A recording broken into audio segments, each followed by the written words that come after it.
Hello and happy Friday. I am Meredith and I am here with our message for September 1st, 2023. Happy September, everyone. Brand new month. Okay, we are using Tarot of the Witch's Garden for our message today. We've got the Sun in Virgo. The moon is currently in Pisces. It is going to shift into Aries today, mid-morning. And then we have our retrograde parade: Saturn, Neptune, Pluto, Venus, Mercury, Uranus, and Chiron. I had been leaving Chiron out of the retrograde. And Chiron's retrograde in Aries.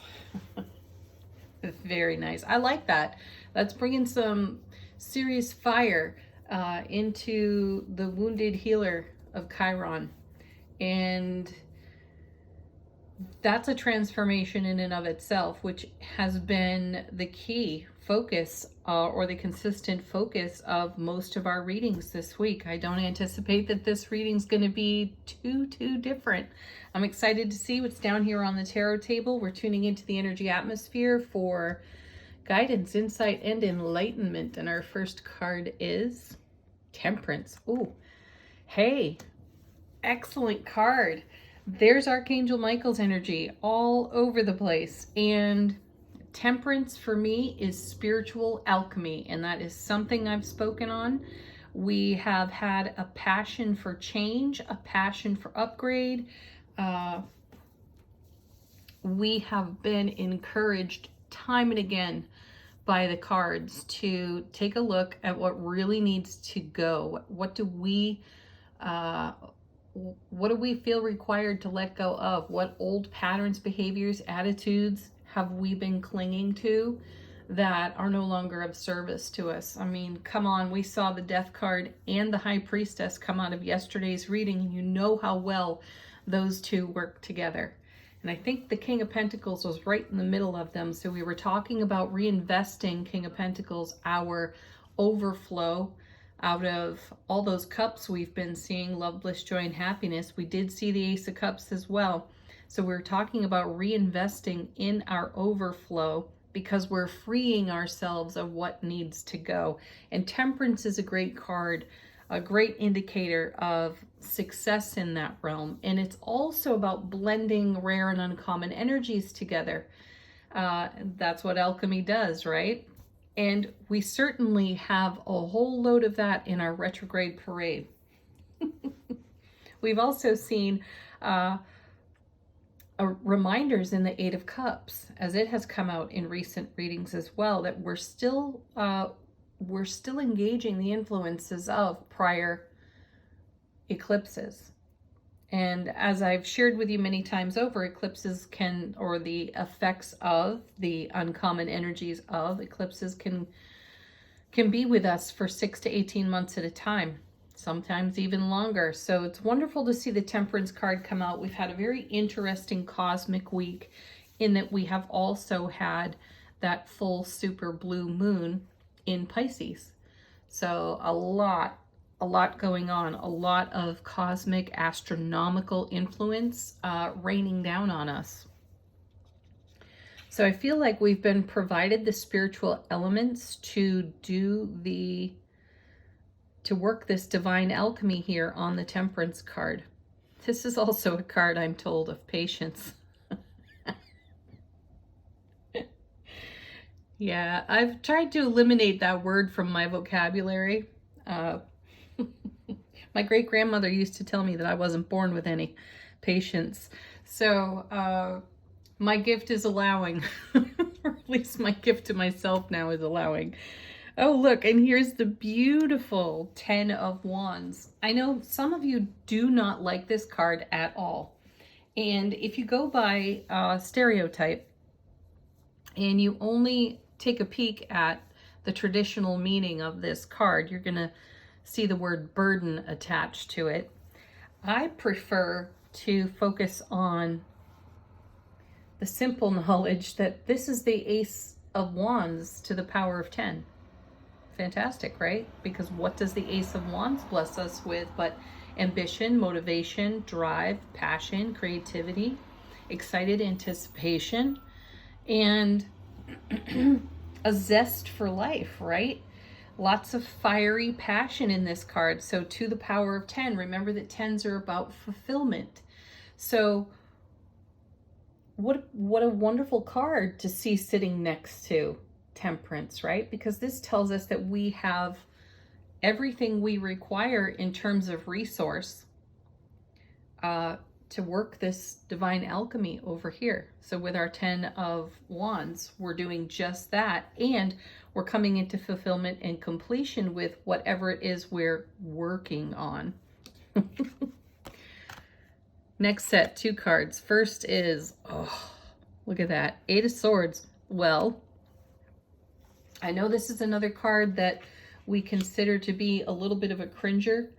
And we've seen plenty of them this week. We've seen the Tower. We've seen 3 of Swords, 5 of Coins, 5 of Cups.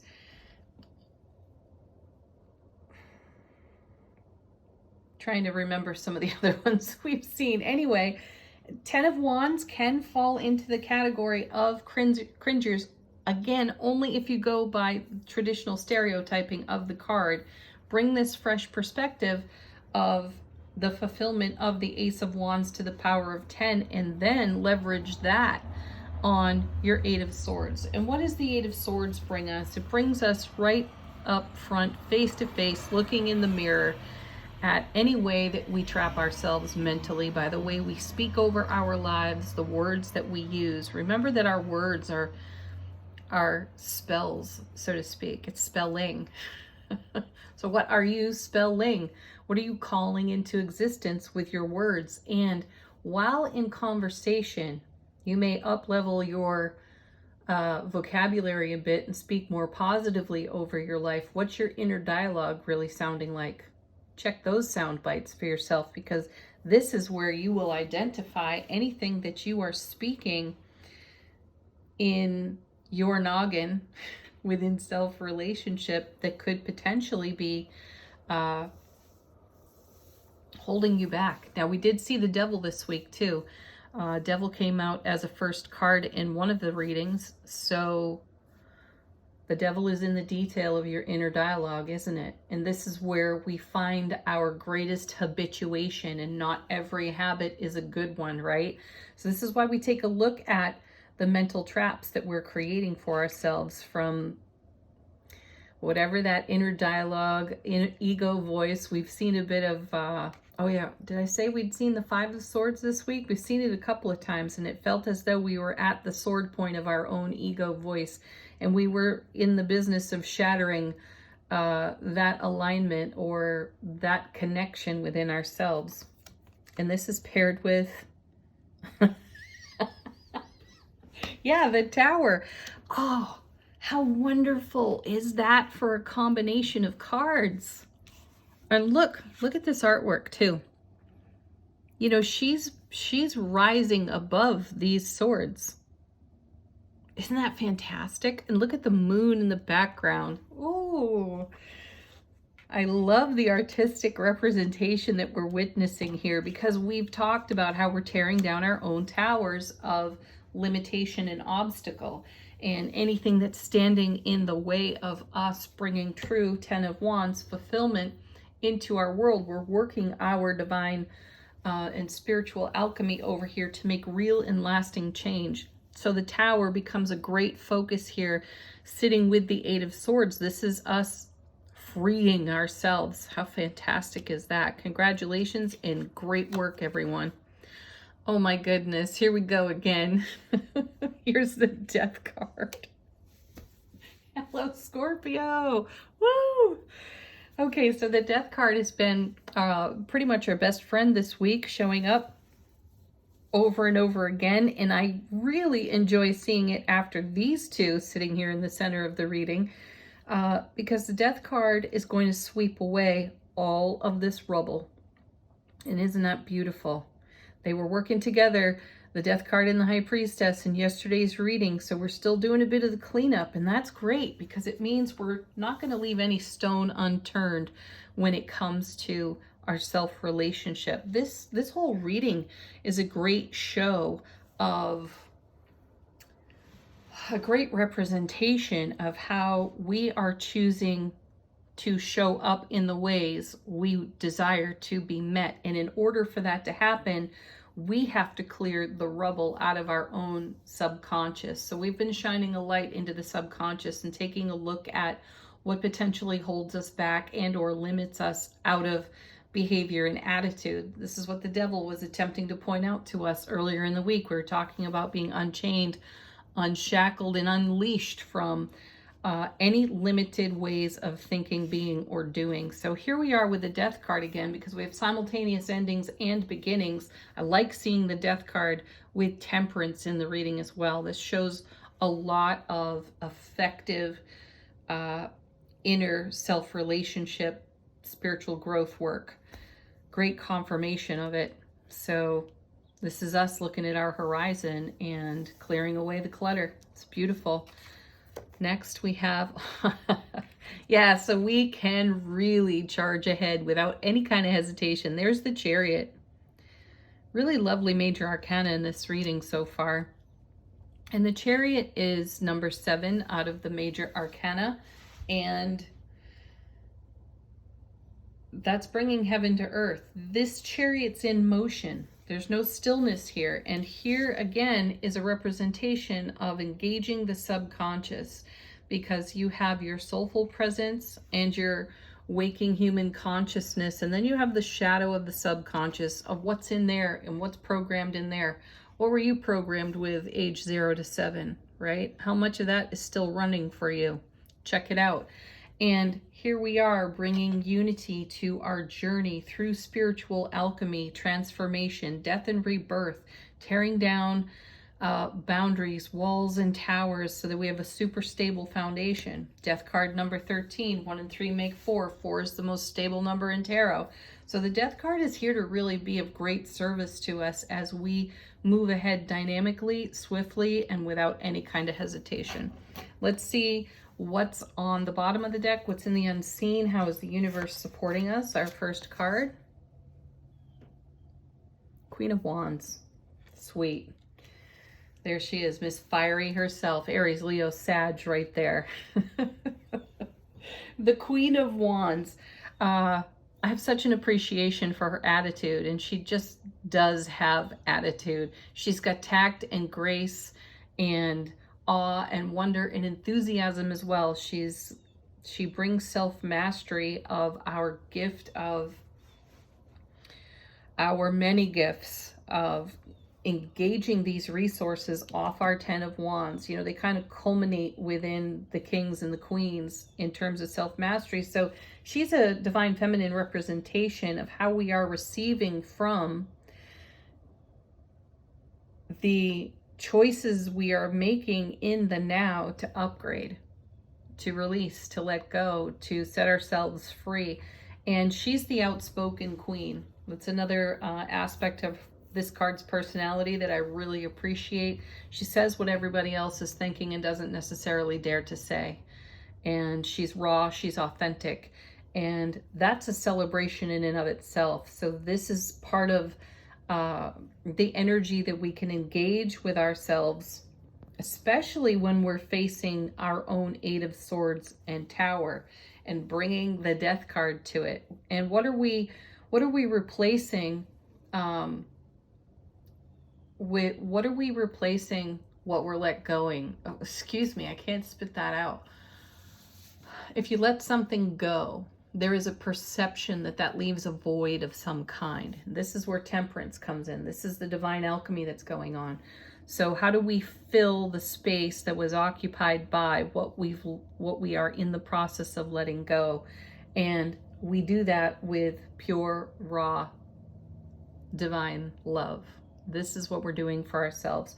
And hence the influence of this 10 of Wands in such a passionate, loving, fiery suit of cards, right? Gorgeous.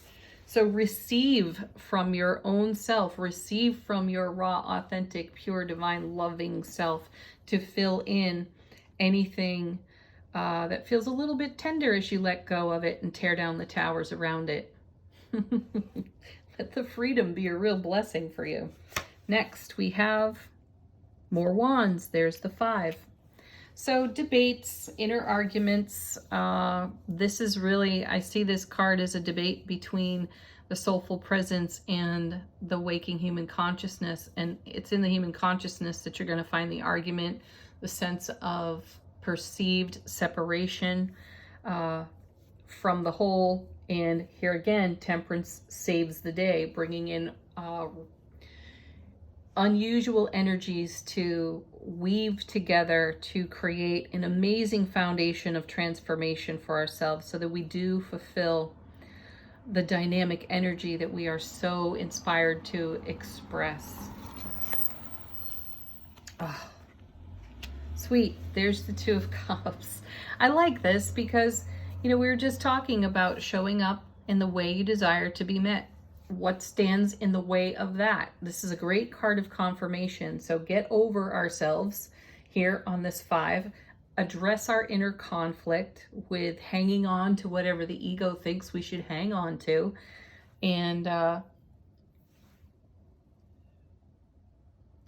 unleash your raw authenticity here with the 2 of Cups. And you will be met in that way by others who are doing a similar thing. And won't that get really interesting? Say what you need to say.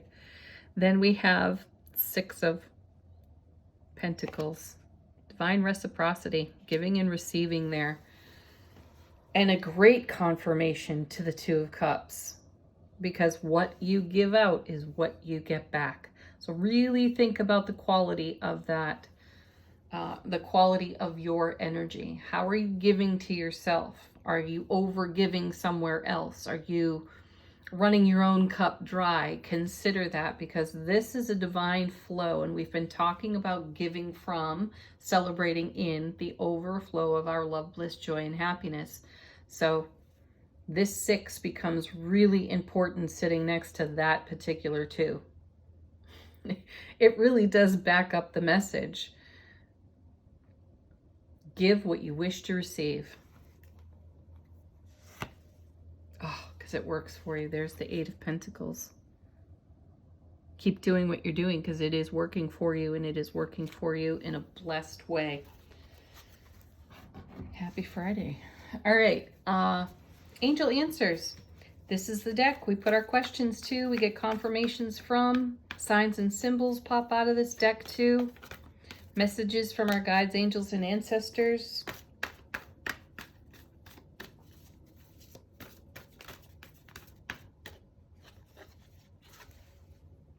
Perfect timing, divine timing. There are no clocks here. All the right things happen in exactly the right moments. Nothing is ever late. If you're attached to a clock and a calendar, it can feel like you are waiting. Let's come back to temperance and move into allowing. Cards on the floor. Helpful people. Yeah, they're everywhere. Talk to your besties. Get more information. That is a great card of intuition, actually. And we've been talking about this a lot. We've had repetitive cards for days about listening to our intuition. And one of the messages, excuse me, that has come out of the full moon is an alignment with Saturn influencing our intuitive gifts and blessings, making our intuitive messages so much more clear than our conscious reasoning. Yeah, so the intuition has been brilliant. It has been very clarifying and easy to rely on. And I feel that the Get More Information card is very much connected to that message. The intuition doesn't quit. There's more to come. Stay tuned. And be assertive. For goodness sake, yes, Chariot, be assertive. That's another way of saying don't stop now. final word on the reading from the Feminine Wisdom Oracle.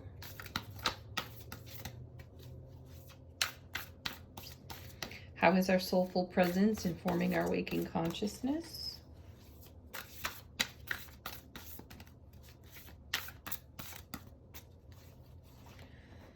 We have, I can't quite read that. The light's not great. Anticipation. Yeah. Excited anticipation for the now and the oncoming, because we have had some really unique experiences and energies on offer to us. And our excited anticipation feels quite wrapped up in this beautiful 10 of Wands, Ace of Wands to the power of 10, and this wonderful spiritual alchemy going on with Temperance, and the transformation taking place with the Death card as we tear down towers and boundaries that set us apart from the very things we nurture in our heart space and wish to live in celebration. Wow. Happy Friday, everyone. Have an amazing weekend. Peace, love, joy to each and every one of you. Namaste.